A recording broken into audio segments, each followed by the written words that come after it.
Assalamualaikum sahabat-sahabat tani dan peminat-peminat saya lah. Terima kasih kepada semua. Pagi ini saya nak share kepada sahabat-sahabat yang berminat dalam dunia pertanian. Kita nak bertani dalam polybag cara murah dan mudah.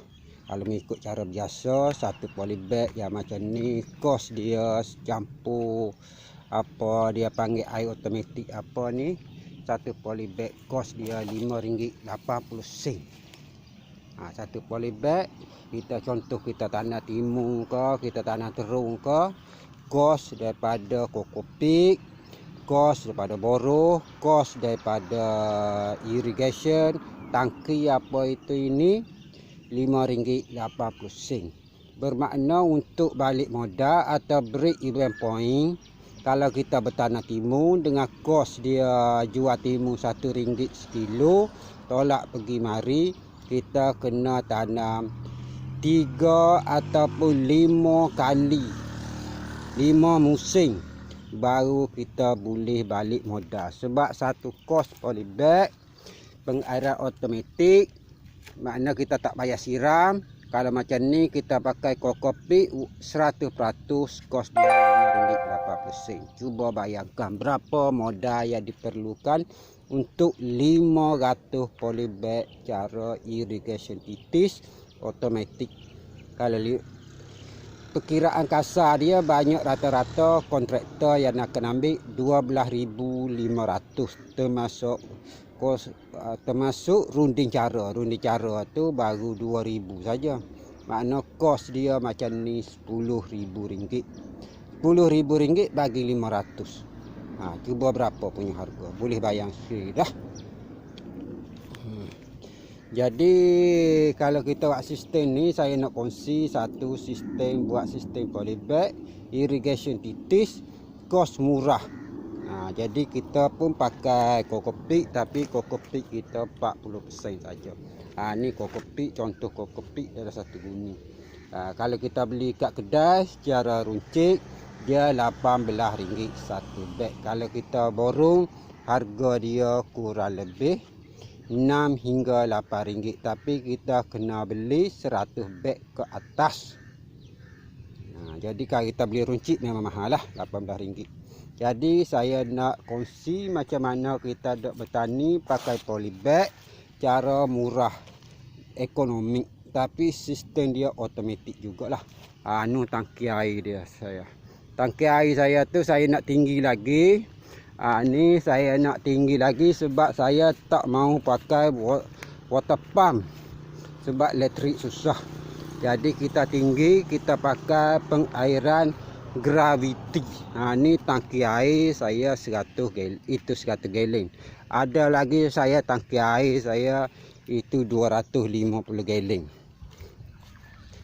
Nu yang 250 gallon depan sana, depan sana 250 gallon.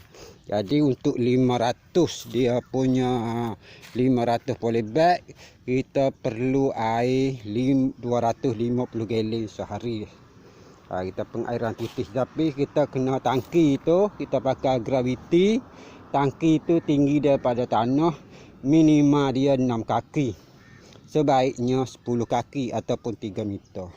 Berbalik kepada persoalan asal, macam mana kita nak buat itu pertanian pakai polybag cara murah ekonomi.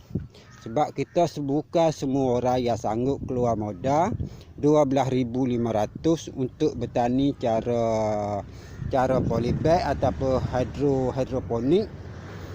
Tak semua orang yang boleh keluar modal RM12.500. Sebab dalam pertanian ni kita kena tahu risiko dia besar.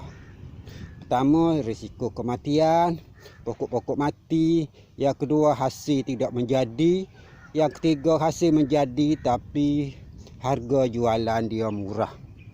Jadi saya nak guna konsep yang ni cara ekonomi.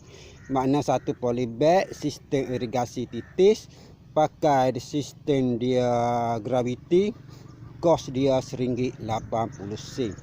InsyaAllah saya sudah buat calculation. Ni saya sudah buat campuran. Jadi kita pakai 40% saja itu Kokopik, Jadi kita kena campur tanah. Ni dia panggil tanah topsoil. Ha ni warna kuning ni tanah topsoil. Yang ni dia panggil kokopik. Yang ni dia panggil tanah bakar. Sebab tanah bakar dia kaya dengan mineral. Makna mineral magnesium, itu boron, kaya dengan fosfat. Sebab tanah bakar tu dia kita bakar kayu ke apa sampah, daun ke, sebab dia kaya dengan fosfat, kalium dan magnesium. Itu baik untuk mencegah penyakit kepada pokok-pokok kita lah, pokok sayuran kita. Jadi yang ni kita gaum merata. Yang ni saya buat ni satu longgok ni untuk 70 hingga 80 polybag ya macam ni.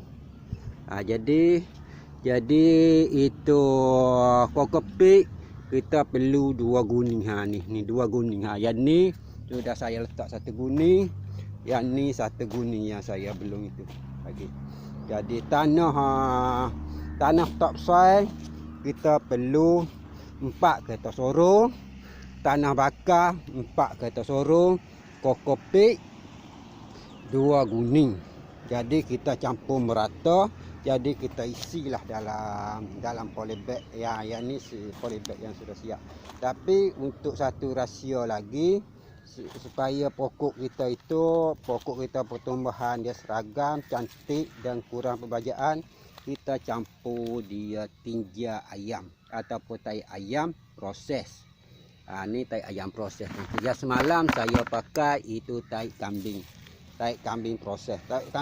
Bermaksud dia bila kita sebut proses ni, makna kita sudah neutralize dia punya itu mikrop jahat. Cara dia macam mana? Kita tinja kambing ataupun tinja ayam, tai ayam tu kita letak macam ni punya atas tikar, kita kasih merata dah, kita siram EM. Jadi lepas siram EM kita biar situ. Jadi setiap hari kita gaul, kita pusing dia supaya dia sebelah bawah boleh kena. Lepas boleh kena siraman, lepas tu kita siram lagi EM dan kita biar dia 4 hari. Selepas pada 4 hari kita boleh guna insya-Allah. Tapi yang sebaiknya tinja kambing kita nak neutralize dia punya mikrop jahat. Selepas siraman kita biar tu seminggu, sebaiknya 21 hari. Sebab dia bila 21 hari dia komposisi dia sudah jadi hancur berdebu macam ni. Ni tidak itu hancur berdebu macam ni.